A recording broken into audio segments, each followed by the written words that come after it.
Hey there. What we're going to talk about right now is the concept of overlapping action. Lots of different people use lots of different terms, but really what we're talking about is the idea that when something moves, parts kind of drag behind or have some certain measure of inertia to them, and then when something stops, these things kind of overlap or overshoot and then settle back.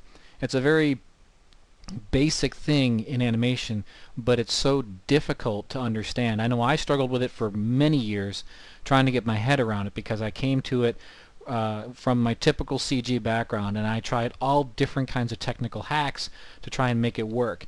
The offset keys, messing with F curves, trying to do little tricks here and there where I'd key things and then go back. It it it's simple. It's terribly simple, and once you see it done, you'll be like, my gosh, how come nobody ever told me it was that simple? The first thing we look at is just the idea, if something's going to move this way, okay, then, and we have this little tail box thing, well actually I'll just show it to you right here in the Maya. Let's just say that this little guy right here, he's just going to go sliding that direction, okay? When that happens, this tail is going to drag behind, okay? Then, once the box stops, he kind of hits his spot right here, what will happen is this stuff will overshoot that way. Makes sense so far, right? And then if it's your typical tail, depending on how heavy or how stiff or how long the chain is or any of these number of things, it will waggle back and forth a certain number of times until it stops. Okay? That much pretty much everybody gets. The problem is, what do we do in the space between these two extremes? Here's how it goes. Super simple.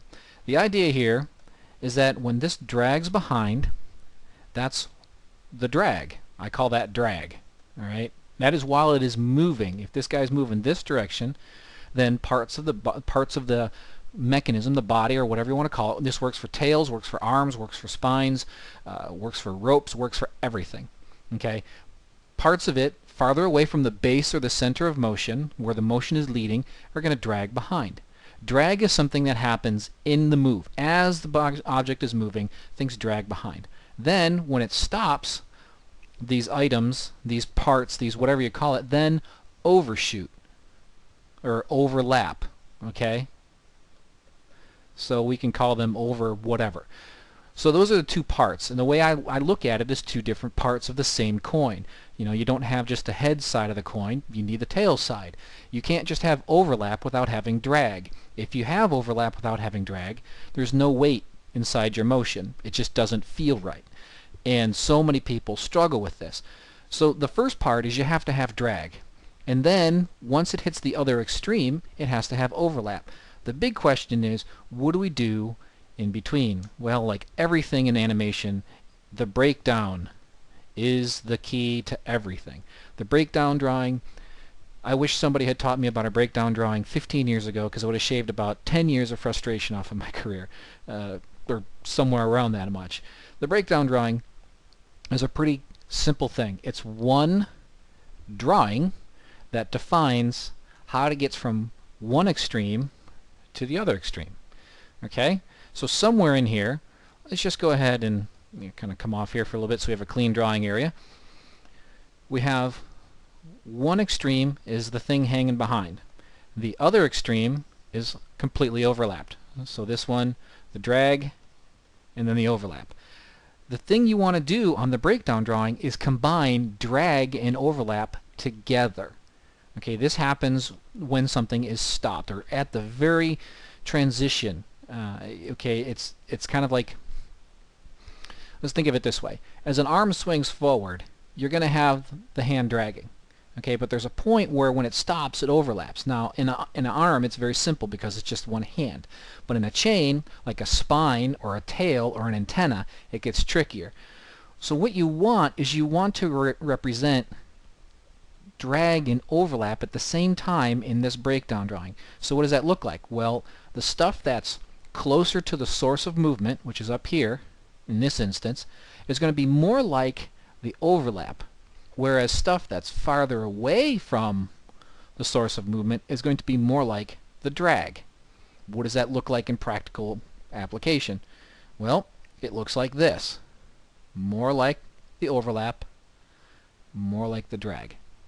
Okay, now that's a pretty ugly way of doing it. I could do it prettier. All right, move that out of the way. Okay, what you have there, if you really take that, you can get an S-curve. Some people are like, well, when do you use an S-curve? I don't think in terms of C minus C, S. I don't worry about that stuff. Those are abstract terms that try and describe what's basically happening. I get rid of those. What we really want is we want this breakdown right here to capture both drag and overlap. Okay? The overlap is happening in the base part. The drag is still happening back here. And so as you go along, it's pretty simple. The object stops. As soon as it stops, everything's still trailing behind. Right after that, then everything overshoots or overlaps. All you need is one drawing in between the two that describes this. Okay? That's it. And then when it goes back the other direction, it's like a new move. So now we go from here back to, say, something like right here. Okay? Not as extreme. Again, our breakdown, just one drawing is all that's needed. Goes like this. Okay? And it repeats it back and forth. You go this way, done. Go back this way, done. Go back this way, done. Go back this way, done. It's 3 drawings. Extreme, extreme with a breakdown. And then you come back this way, extreme, extreme with a breakdown. And all you're doing is you're just bringing your extremes closer and closer together. This is on a tail example. Okay, so what does this look like when we hop right in Maya, or any CG program? Well, here we have our little box with the tail behind it. And I'm just going to build it out really fast for you so you can get a sense of what I'm talking about. Really, I'm just going to, again, focus pretty much on 3 drawings. Now, I'm not going to do this in 3 drawings, but you're going to see the repetition of this pattern. So we'll take all of these things, set a key on them, and then what I want to do is say, around, say, frame 6, I want this thing to move over here and stop. So set a key on that. So this is our movement. Okay? Sounds great. Somewhere in here, he's going to be fully dragging. This stuff needs to drag behind. So let's take this, this, and this, and simply rotate them back so that they're dragging behind. Okay? Now you can mess around with this in a couple of different ways, but I'm just trying to get the basics going here. One little trick is if this is the center line of its leaving position, don't have the end of the chain snap back on this side of the line. It creates a pop. Okay? You want to pull away from there, and if necessary you could ride up it. So I'll give you an example. Right here is the point where it's pulling away from.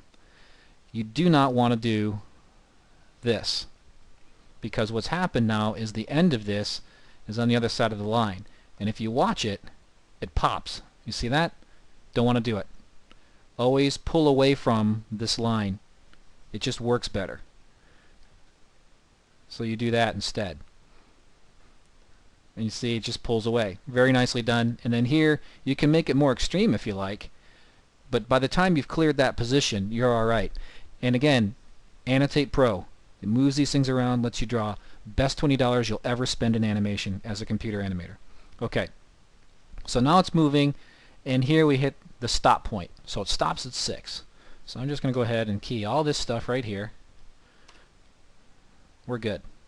Key, key, key. Alright, not a big deal. In fact, I could, if I wanted to, just skip 5, and let's do that. Let's just bring all this stuff back here to 5.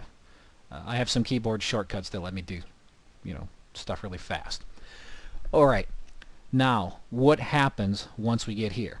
Well, remember, we got 3 drawings. We got this one, so now let's go ahead and make this one. Makes sense? But when we do this, let's leave room, let's leave a key in between here. Now you notice I have all of these keyframes are just one after the other, because I'm not worried about timing here. This is all about how the shapes move. Remember, shapes are the key. So let's go ahead and skip one here and give ourselves a little bit of room, and let's just build what